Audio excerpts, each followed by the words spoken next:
This is Boadu TV. Truth and integrity.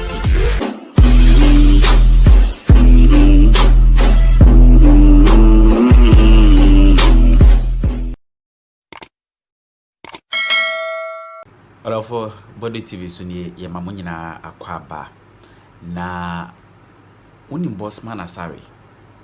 Oh yes, Bossman Asare ekita di prekese pa ewo Electoral Commission. Ono eboa jemensa ema ntutu ahodomu ye nyina abatu mu no omo eye. Na de no mo ye balloting no na ona na ogire mu gidigidi nyasa ketwa se Electoral Commission panya ohwe etoto numa.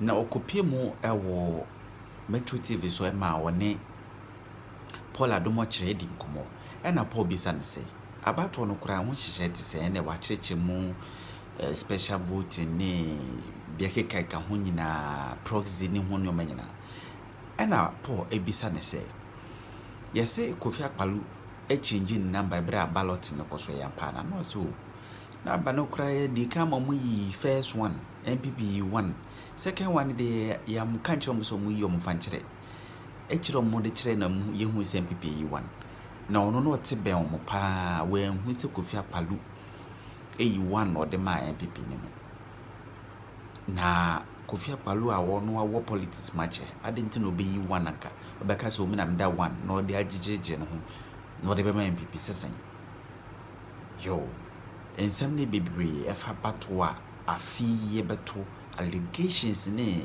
nyoma NDC ama yoko ne raise say o say ye audit ewo Electoral book no mono ni nyina Bossman Asare akasa e dey found na yentie no Electoral Commissioner. This is your second election? Yes, this is second general election. Oh, I see. So is 2024 shaping up different in a different way from 2020? In terms of the preparation from the Electoral Commission, it's not so different, except that in 2020 we had COVID, which was unprecedented in the world. In that year we had the election, though some countries like the US, they also had their election. But this year, although we don't have COVID, as an institution we are still working, and we believe that we are going to get an outcome like we did in 2020. And when we talk about an outcome, we are interested in a very credible, a very peaceful, a very inclusive electoral process, and that's what we are working towards. And so far, we are fully convinced that all the measures we have to put in place, we've been able to do that. In terms of procurement, we are right on point. In terms of the staff, almost about 200,000 people we are going to use on elections day. We have them. 200,000 people on election day. Almost. What will they be doing? On election, we are working with 40,649 polling stations.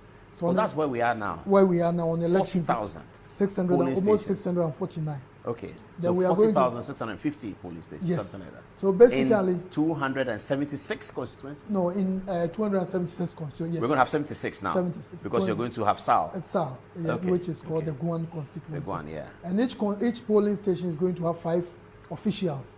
We have a presiding officer, a ballot issuer for the presidential election, a ballot issuer for the parliamentary election in each polling station. Then we have a name reference officer as well as a verification officer. So for each of the 40,650 or so polling stations, we are going to be employing 5 persons. Where did you get these people from, the 200,000? Oh, they are basically in the constituencies. A number of them are working with the government as teachers, health professionals, agric officials. Some of them too are national service persons. And do you pay them? Yeah, we pay them. We pay them. You pay them a fee? We pay them a fee. How's agreed? Is it a levy agreed or something like that? It's something we capture in our budget. Okay. And we look at inflation. Do you need a certain qualification for them to be taken as Electoral Commission officials? In many instances, we require people with some tertiary qualifications. But we also appreciate that in certain parts of our country, if you want to restrict the qualifications to tertiary education, you may not be able to get. So some people with some level of secondary education and even something between tertiary and secondary, some diploma, we do allow in certain places. But to be a presiding officer, we usually require that you should be a university graduate and you should also be working and should have attained some seniority as far as the organization is concerned. We'll come back to this topic and ask you what actually happens when votes are counted. We'll look at Ali Ramadan, a list of cases from the Supreme Court, what they said must happen at the polling station, etc. So I'll come back to that. But let's get to the matters of today, the balloting that occurred. Will this be the first time the Electoral Commission has 13 candidates for general election, presidential? Yes, when you look at the record, in 2020 we had 12. Oh, so this seems to be the highest. And comparing this to previous years, some of the 7, 8, but this time the number, and you know, we had 39 candidates who indicated their interest, who came to us, we gave them the code and they were going to file. At the end of the day, 24 of them showed up. So we had a whole number of people who showed a lot of interest. So you disqualified some of them? We disqualified 11 of them. Out of the 39, 15 did not show up. Then out of the 24 that came, 11 of them were disqualified. Or they didn't meet some of the requirements that were set by the commission. When the day of balloting comes, walk us through it. What happens? You've already written to them that today is balloting day, so they're coming to Electoral Commission? Yes. Then what happens? We did that, and when they came, we informed the parties and the independent candidates, those representing political parties as the flag bearers and those coming in the name of independents as independent candidates. We did inform them that the balloting will be into a two-stage process.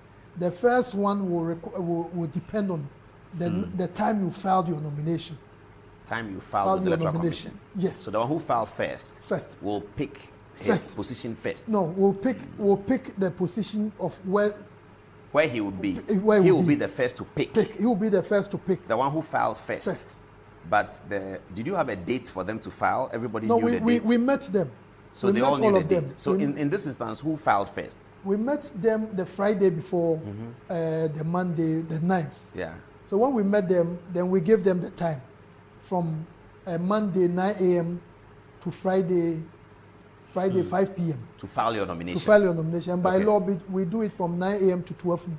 So who came first? So on that day, we gave them the form, and NPP indicated first. That they will come and file? They will come and file first. Okay. So they came on the Monday at 9 a.m. Okay, to file. And I think NDC indicated either 5th or 6th, based on the time they indicated, which was, I think, 2 p.m. So once they are gathered for the balloting, everybody knew that NPP will pick their position first. That one was made very clear. So there was no quarrel about that? There was no quarrel about that. What was then the quarrel that has gone viral on social media with the Nana Kwame Bediako? What happened with the Nana Kwame Bediako was of the view that all the candidates, whether independents or those on the ticket of political parties, will be paying the same amount. Will be paying in terms of filing fee, which is 100,000 Ghana cedis for everyone, except if you are a female candidate, you pay 25% less, which will be 75,000. So he was of the view that he thought we were practicing democracy, and that all the parties, whether independent candidates or those representing political party, should be put together and go through the process at the same time. The balloting process. The balloting process. He was not happy with ballot political parties first and independents later. And we mentioned to him how much did independents pay? The same 100,000? The same 100,000. Okay. So there was this heated argument between some of the parties and Mr. Bediako. Some of the parties were contesting that to be a political party, there are processes you go through. You needed to have structures, to test of the almost to so that independent cannot be on the same platform political parties. But we explained that this is... So when they arrive in the morning in the room, you have your ballots in a basket or something. So you call NPP, come and pick yours. Come and pick. So when they pick, what happens? Do they show it to everyone? When they pick, for that, we explained that for the first stage of the process, as soon as you pick, you needed to show to all of us. Because that will show us when you are going to pick the time or the position you will be picking for the actual position on the ballot. The ballot, yes. So that's what I'm talking about. They are going to pick their positions for the ballot. For the poll, the notice of poll. They are picking when they will pick their positions on the ballot. So I'm getting confused. So it's a two-stage process. Two-stage process. So MPP, by filing their nomination first, now have the right to pick whether they will pick their ballot as number one, number two, number three, number four. Yes, in that order. I see. So two-stage process. So filing your nomination first just makes you pick the position you will be picking first. And you may pick last. You may pick last. So you will pick last. You will pick last.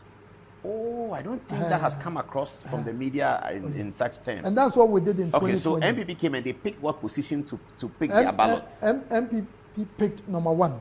to pick their ballot. What we did was that the two ballots, the two stage, the first stage, all the numbers were in black color. And the second one, all the numbers were in red. It's the second one that we saw. It's the second one. That was the one that was in contest. Yes. So NPP picked number one that they will pick first. They will pick first. So when they pick number one, other people come and pick. Other people came based on what did NDC pick? Do you remember? I think NDC picked 7 or 6. Something like that. Either 6 or 7. Okay. So after that process is completed, you now bring another ballot. Another ballot. For NPP now, having picked the first to pick will now come and pick. Yes. Then they pick number one again. And showed it to everyone. That one they didn't show. That one we mentioned it to them that for the second stage. You don't show. Or that one will determine your actual position on the ballot. So when we finish, then we show. And that is the same thing we did in 2020. Oh, so that one you take, you don't show. You don't show. You hold it. That one we mentioned it there. So you take, hold it, go and sit down. But the Kadonko showed hers. We saw a video where, that's at the end. I didn't see that one, but if she did, maybe she didn't understand what we said, or because she came late. You know, Akpalo didn't pick in the first. Why? She was late. So I remember. So if somebody is late, what do? You make her the last. The last, and she picked number 5, although she was the last. She picked 3 actually. No, she picked 5 to choose as the fifth person. But in the rear positioning, she picked 3. And I remember if you watch the screen during I had to call her on the phone to find out where she was. Well, she wasn't there. Any other rep from her party wasn't around, so I had to call to find out. And she mentioned she was at Circle and she will be joining us very soon. Circle. Yeah, I remember I called her. So when everyone picked, it was left with one ballot. So we had to pick it and showed it to the audience that Madam Akpalo, although she wasn't present, she will be number 5. So when they pick, when it goes to now NPP picks their ballot for the position on the poll. Yes, they are not supposed to show it. They are not supposed to show. Why? I think it's. Will it not foster transparency? I will say it's more about convention. Well, we did the same in 2020. It has been running like that. We did that in 2020. Okay, so when they pick, they sit down. They sat then another person picks, sit down. Yes. So they can look at it themselves. Then look, sit down. And usually we don't. Once you pick it, we don't keep an eye on it. Okay, so when if somebody swaps, what happens? How would you know? I think for anyone who has you've made up your mind, you want to contest for the highest office of our country. Why would you want to think about swapping? I get that. When you do that, you are really deceiving. I mean, I've seen messages of people challenging the swap analysis that it didn't happen. I think I was close. It didn't happen. I was close to the action. I don't think Mr. Akpalo has been in the system for a while. Yeah. And he would have wished to get a number, maybe that number. So I don't think so. I don't think. And we are you know, if you go through the list, I mean, this is not a question that you can give us a mathematical answer, but if you go through the list, you find that ruling parties often get number 1, 96, AJ Rawlings, 2008, NPP, 2012, NDC, 2020, NPP, all of them ruling parties. You know, the way, you know, these are based on probabilities. Yes, but when you look at, like, Mr. Nimaku, who picked for the NPP, picking number 1, out of 9 parties, you are looking at a chance of about 11.12%. To be number 1. To be any number. To be any number. Yeah. To be any number. So to be able to get what you prefer or what you have estimated or anticipated to get, it could be by chance. And you know, those who stake Lotto will tell you at times, in US, Britain, and out of several numbers, 10 million people, 1 person can win. So it's very Let's come to the concerns, the complaints that the NDC had made in their press statements. I've seen your press statement, but they make an allegation that seems quite wild. They say, for instance, that there are 230-something thousand people. They say that there was a failure to provide provisional voters register in time for scrutiny. They say that about 243,540 votes were transferred illegally. In fact, it's coming on the back of a court ruling in Kumasi, circuit court ruling in Kumasi yesterday in Menchia South, where the court has denied a significant number of transfers that the NDC was occasioning in the Menchia South constituency. So it raises issues about this particular one. Is it possible that 243,000 votes had been transferred illegally? Tell us about the votes transfer and how it occurs. No, we've addressed this in our response to the NDC. What did you say? Well, basically, we made the point that it wasn't an illegal transfer. What happened was that in generating the data for the transfers, the transfers that occurred, this register was compiled in 2020, initially compiled in 2020. In 2020, we had some transfers. The law allowed students and some security personnel in 2020 to transfer. And we did another registration in 2023 ahead of the district assembly elections. We also had some people who transferred from one place to another. Then we also had 2024, this year, the transfers this year.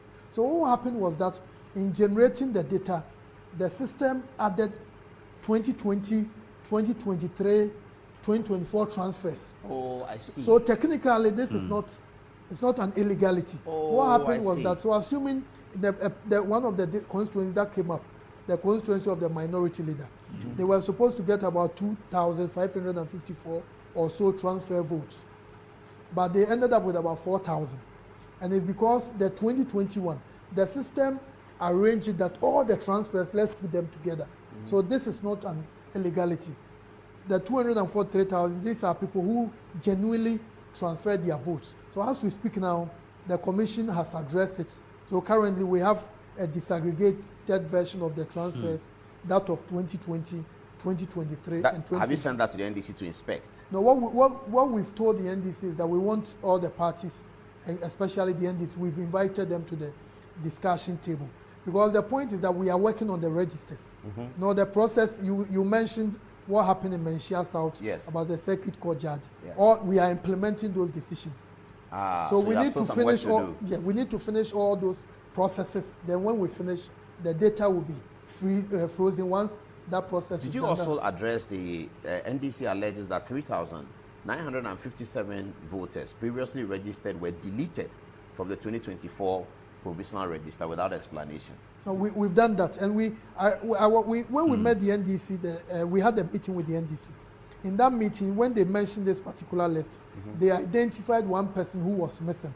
In that particular meeting, we mentioned to them that this person you are saying is missing is actually in the register. And Mr. Oche, we've made the point clear that all the concerns that were identified during the exhibition exercise, as well as those that were raised by the NDC, the Commission has addressed them. And it's the reason why we've invited the NDC, and next week we are going to have a meeting with the political parties. We will show them all the challenges that were identified during the exhibition exercise and what the Commission has done about them. I see. So as of now, as far as you are concerned at the Commission, these are not issues that... These are not issues. That should bother anybody. What the law provides, CI 91, as amended by CI 126, regulations 23 and 24, the law is very, very clear that the exhibition is an avenue to address discrepancies in the register. Because when you register, you are gathering raw data. You now go back to exhibits. Because some people, the registration is mostly done offline. And at times, when you are loading the data, someone who registered, the name will not show up. So the exhibition is an avenue to do all that. And it's the same process we use in 2020. Before we come to the voting day operation, let's get back to the posturing and the psychological operations and things going on. The NDC seems to have taken a position against the Electoral Commission one way or the other. They had refused to come to IPAC for a long time. They've started coming to IPAC. They refused for a while, but they've started coming. Yeah, they unsuccessfully sued the Electoral Commission after 2021's election. They lost the case. And so there's a bit of hostility between the NDC and the Electoral Commission. In these circumstances, do you endorse your commissioner in his press conference indicating to the NDC that they probably haven't been looking at the voters register because in 2016 people were represented by trees and all of that? I think the NDC took that comment very badly. I think people have misconstrued that particular phrase or that particular comment.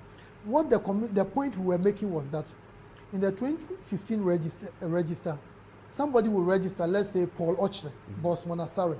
Then you go to the exhibition center, and that person, instead of the picture of that person, there will be a plant, flower. Is that true? Did it happen? Yes. And what we are saying is that we didn't say that to spite the NDC.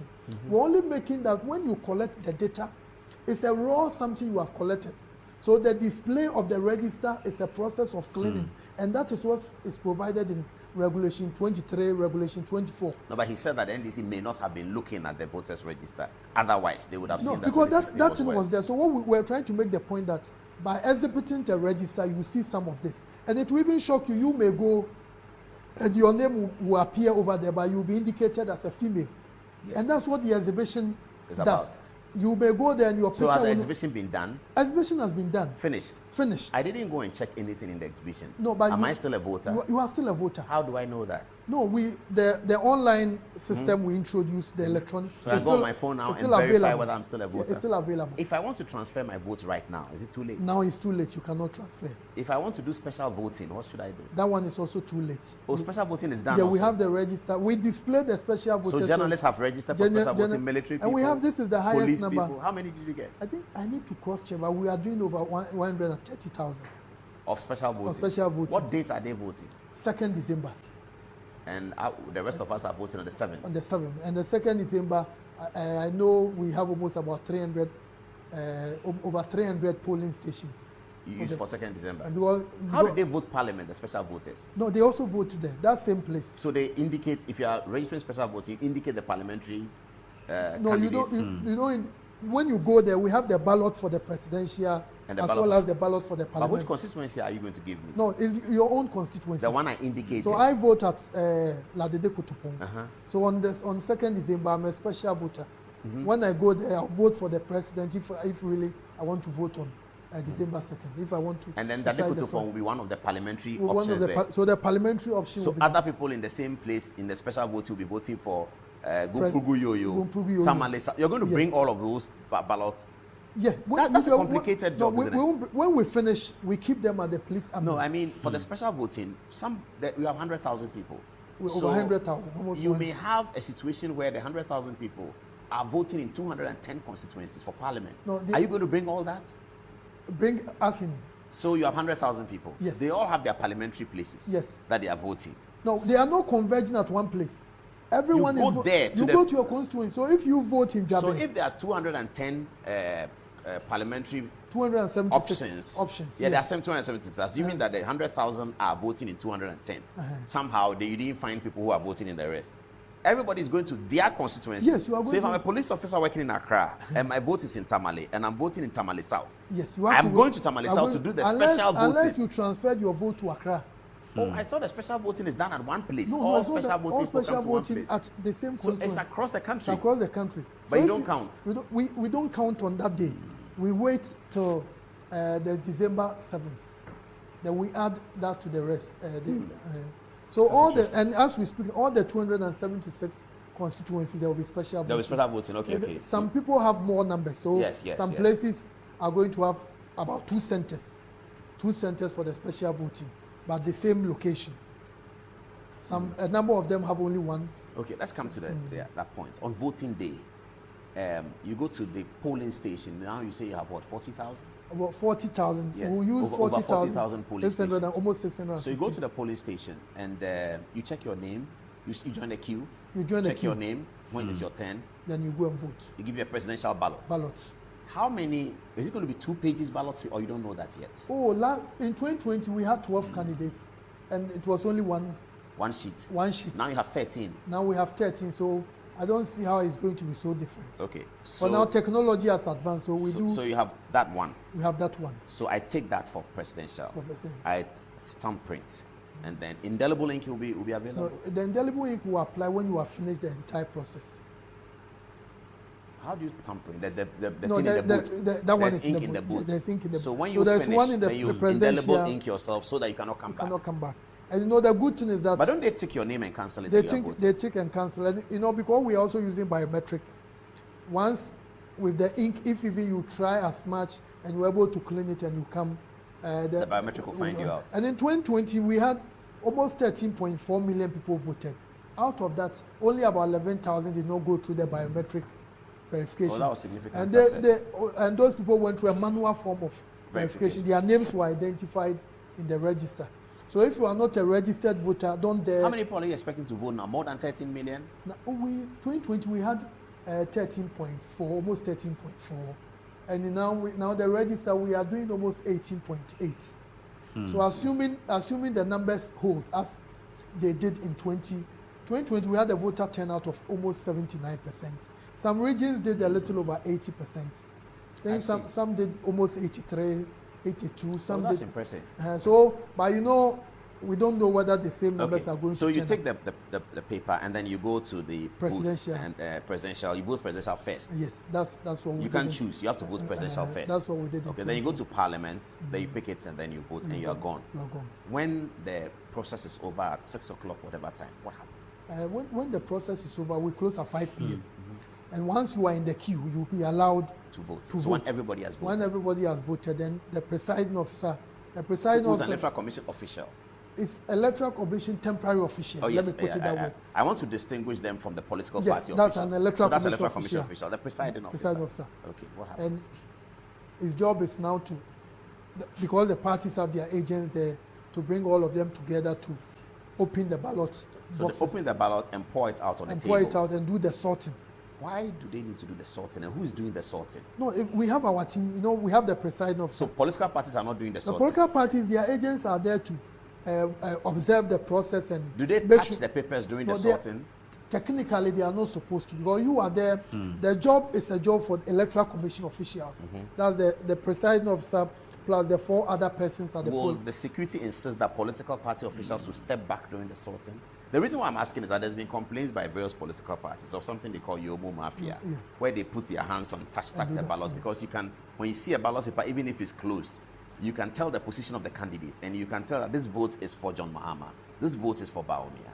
So you touch the ballot paper. If you are opposite John Mahama or opposite Baumia, you touch the ballot paper in such a way that when counting comes, it's a sports ballot. No, the party agents are not allowed to do that. And at the polling station, do they get near it? They are supposed to be at vantage points where they can see the process, so that in case, let's say, a ballot issuer is giving 2 ballot papers to someone, they can see.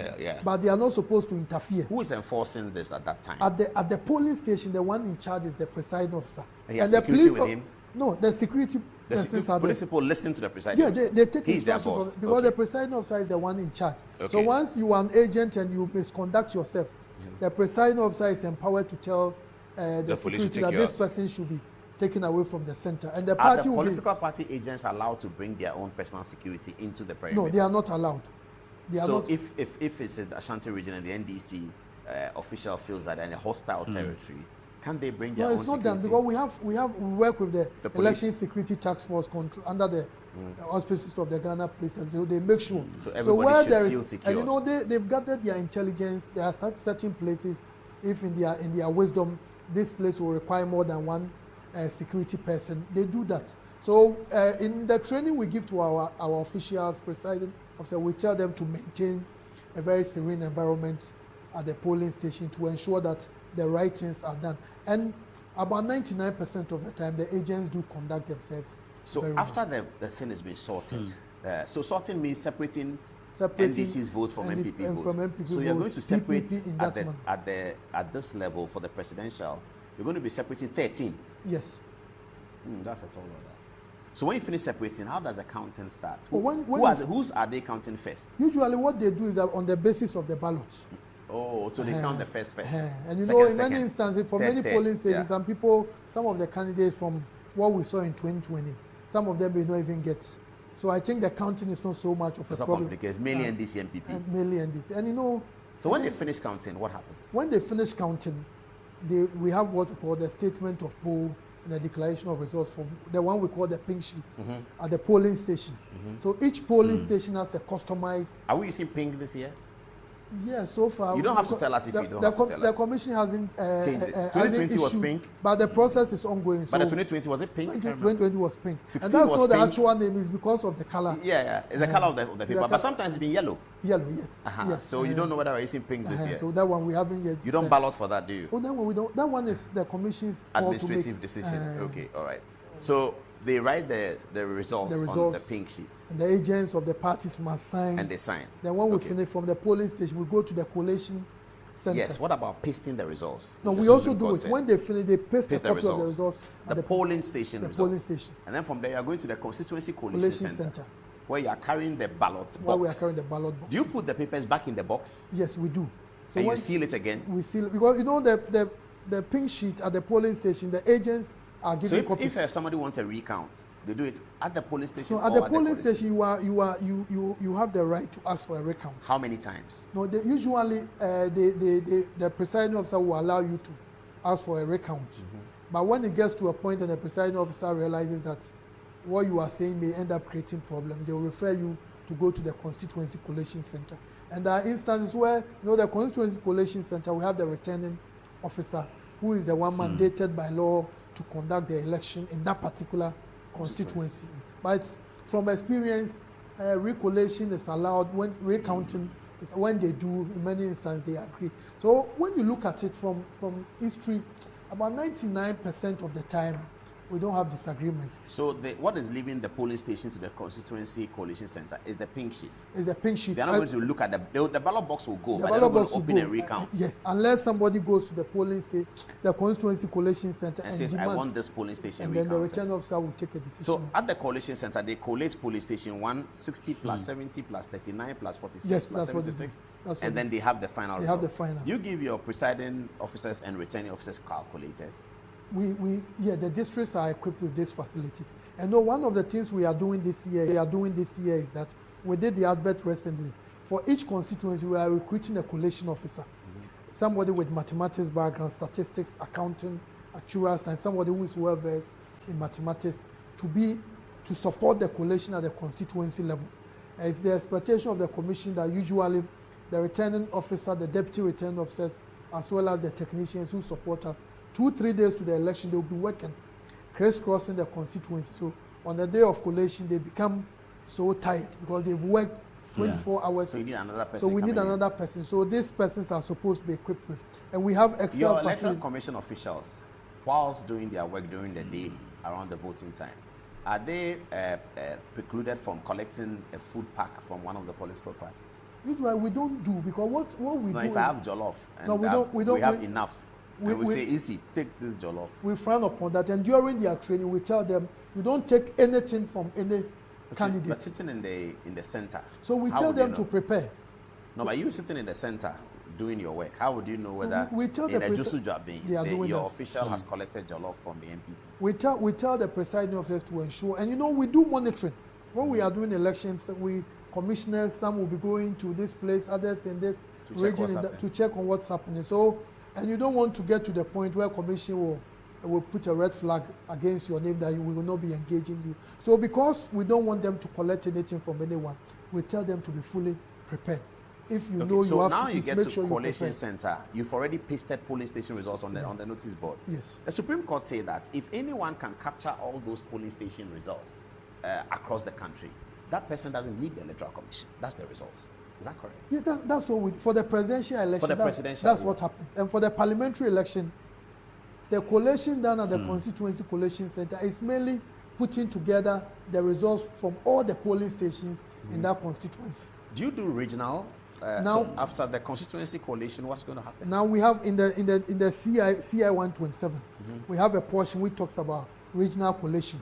The commission in 2020 took the decision that although Ghana is a presidential democracy and the whole of Ghana is one constituency, but Ghana is divided into 276 constituencies. So although it's one constituency, the voting takes place at the various, and we also have, at the time, we have 16 regions of our country. So why not, instead of a constituency, let's say Karachi East, Karachi West, why don't we have a system whereby we will know the presidential results for Uti? So the parties will now have agents at the regional level. But when you look at even the structure of our country, our decentralization system, we have the central government, the regional level, and the Electoral Commission. So when you go to the region, you are bringing all constituencies in the region. For what? Is it a collation? For the constituency collated results. So in Ashanti region, where we have 47 constituencies, all the 47 constituency results will now come to Kumasi. Then the regional collation officer and the agents of the parties will also be there. To do what? Is To put together another level of verification? Another level of verification. Because the constituency another results level are ready. Of Parliamentary candidates are celebrating. Yes, they are. Already. Yes. And then now you come to Kumasi and say that we're adding Ofori Krom's results to this. To get the presidential for Ashanti region. Oh, I see. You are adding them. So it's not about the parliamentary. It's not about the parliamentary. Oh, so the parliamentary thing is about the presidential. The parliamentary, the final point is the constituency. It's done there. Where the returning officer. So will declare the results. This is what happens at the constituency collation center. At the constituency collation center, the returning officer announces the results of the presidential election. But for the parliamentary election, the returning officer declares the results. Oh, he declares the results Declares, at the so polling the declaration stage. is the final stage. At the constituency. The constituency. But for the presidential, is only the chairperson of the Electoral Commission, Mrs. Jane Mensah, who declares. And because Mrs. Mensah cannot be everywhere, some people work for Mrs. Mensah at the polling station. Yeah. Some do for Mrs. Mensah at the constituency level. So the same returning officer will announce presidential results at the constituency level. It's not final. But that's not the final. That's not the final. So will the person say these are the provisional results? These are the provisional for this results. constituency? Yes. Ladade Kotopo. President John Mahama X. This one, why? Yes. Okay. Then before Ladade Kotopo, everything will go to our regional office in Sapema. Oh, the Greater Accra Regional Office. Office is in Sapema. Sapema, yeah. Just after Amasama. Okay, the national is at your office. The national is here. Okay. So they put the regional. But why Sapema? That is part of Greater Accra. It is indeed. Wow. We are supposed to have our office the one in the in Greater Kumasi Accra. is where? The one in Kumasi is at Inshaiso. Yeah, It's near the regional coordinator. That's quite regional. That's quite central. But Sapema is. But Sapema is also regional. So not wow. too far away from here. Wow, that's interesting. Okay, so this is the process. Yes. So the Electoral Commission cannot change anybody's figures. No, when you look at it, the results at polling station A, and we just mentioned that we are doing almost 40,650 or so polling stations. So those are the results that are put together. But because we cannot put all of them together, just imagine at the head office we demanding 40,650 polling station results. It's going to take a long time. So we have decentralized. Do something at the constituency level. From the at the constituency, the parties have their agents there, and there's a constituency summary form where they will sign to show what each candidate. Let's talk about the strong room finally. Are you going to have that? Now I think that's a mystery, and getting the strong room is no longer there. Why? Because at the national level, we only had results of 16 regions. Well, that's the only job national. That's the only job national. So you don't have a strong room. We don't have. We don't. That. So nobody's coming to the Electoral Commission. They come, but when they come, where do they sit? Strong room. We have a national collation center, and where political parties and independent candidates have their agents. Yes, they have their agents. And they will see you receiving the regional results. When the results are sent to the national office, they see it. They will send it to us and we show it to them. So Ashanti region is sending you presidential results for Ashanti region. Ashanti region. Where they are showing you John Mahama and Baumia have X millions of votes. Millions. So we are at the national, we are not interested in what Dr. Baumia, Mr. Mahama got at Bantuma. We are only interested in what they got in the Ashanti region. Ashanti region. Okay, so then it will be easy for journalists to say who won the Ashanti region. Oh, that's why. And they did that in 2020. Yeah. I see. So when you look at it, so in 2020, parties, there was another layer of checks and balances. Apart from the constituency level for the presidential election, the parties sent high-level persons to the regional collation centers, they endorsed the forms. I remember Betty Mold was in Ashanti for the NDC. They did that. Yeah. And we think that we are enhancing transparency. We are enhancing checks and balances. So when the election is fought on December 7th, when will Madam G. Mensah be ready to deliver the presidential results? I think by convention we do within 72 hours. Yeah. It's something we are going to operate within that. So by 10 December, people are expecting we should be. What about the voting on Saturday, the SDA situation?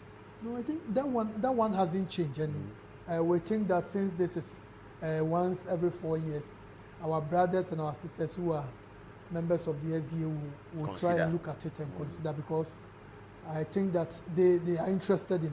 They can vote and go to church. Oh yeah, they or can go to church and come back. vote. And you know, our equipment, the biometric verification, they work very, very fast. Very, very quick. So the queues will be running very quickly. I remember in 2020. Yes, I was in Ashanti region. Yeah. It was very smooth. I went to I didn't see any queue for more than 5 GIS, people. Aquinas, and W.E. Du Bois Center. Within in the morning between 7 and 8 I heard that report, but people were attacking you for the places that you went to. They said you should go to Ashaman and Nima. You are going to GIS and the queue will be small. Go to Labadi. That's where you see a queue. Oh, but in the morning the queues were long over there. But quickly around 1 a.m. I see people were not even voting. 2 last questions and then we can be wrapping up. One is for the media and it's the nightmare that we have on voting nights when we are reporting the results. There's a plea from us first of all and other journalists to the Electoral Commission to have bring an amendment to the CIs you've been doing to change the names of some of the constituencies. Because sitting here in this studio on election night, and we are all running very fast. So if my producer calls me and says that I have the results for Kaikwe, I really sitting here, I don't know where Kaikwe is. But if you say Medina constituency, I know Medina, Adenta, I know Adanta. Ladadekotopon, because I live there, I know there. You know it, and if you look across other countries, constituencies are named by the place, so people can see. So you have Koleklote, which is Osu and Adabraka. And Asalam Down. So Osu Adabraka, Asalam Down constituency is easier. That's one aspect that we may like you to consider with your commissioners. The other thing is the date of the voting day. If we can follow the American example and say the first Friday in December, so that we don't have SDA says that, Christians said this, Muslims said this. So we know Friday is sacred for Muslims, Saturday is sacred for SDA, Sunday is sacred for the other Christian community. So the first, second Wednesday of December is our voting day. Maybe we should be looking at these amendments. You know, this year the commission, together with the IPAC members, took that decision. But at the time, members felt that why don't we look at it in 20? Oh, for the next election. For the next 20. So this has been thought about. We've discussed to change some of the names and to bring the voting day. For the names is difficult because there are a lot of traditional. So you appeal to the traditional people. So we know that is Koleklote, but in terms of communicating.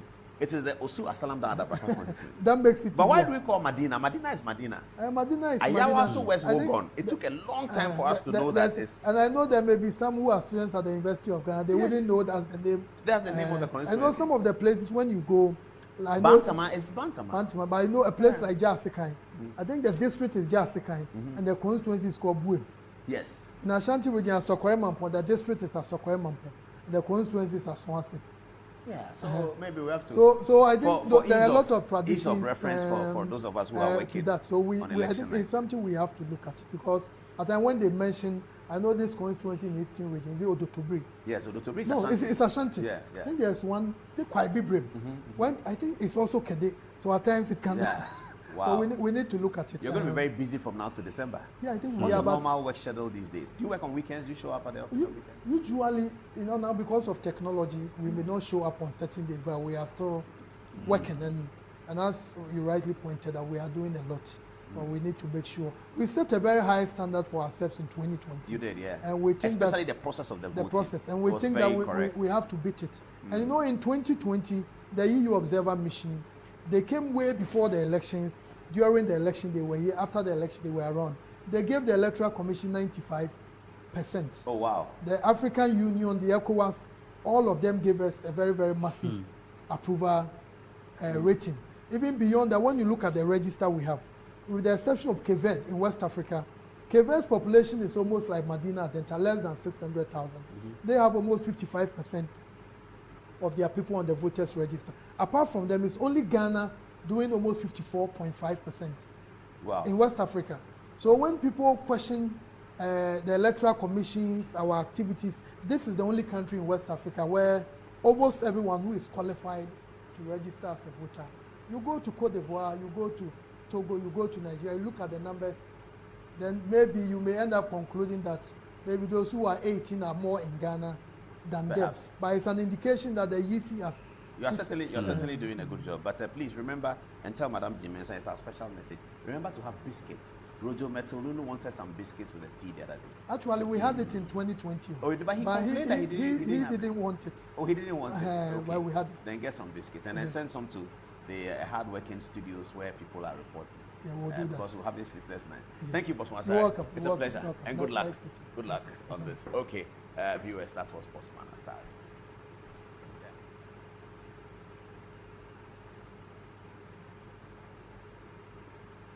And This is Good Evening Ghana. Thank you very much, Bossman Asare. 25 minutes on the top of the hour at 11 o'clock. Sorry, we're closing late again. This is Good Evening Ghana is live. What I have, without much ado, let me go to the text message and see what people are saying. I'd like to begin with you, Tara. What are they saying? Tara is going to read the first two in English and the third one in French and the last one in English. 4 text messages. And just so that you know, Antoinette has joined us on my right-hand side. So you'll be seeing her. I see the cameraman dashing to try and take a photograph of her so that you can see her. Yes, there she is. Okay, all right. So Tara, you first then. So Dash Stinkan said, mind you all that the foreign media does not like positive news from Africa, especially when you are a country that is known of good stories. They will always do everything to ensure you don't remain like that. The slightest bad news, they will let the whole world to know. The sad part is that they use our own colored people to get the info. Hamid Abdul Samsey, Paul stands out as an exemplary journalist renowned for his diligence and commitment to reporting verifiable matters of national significance.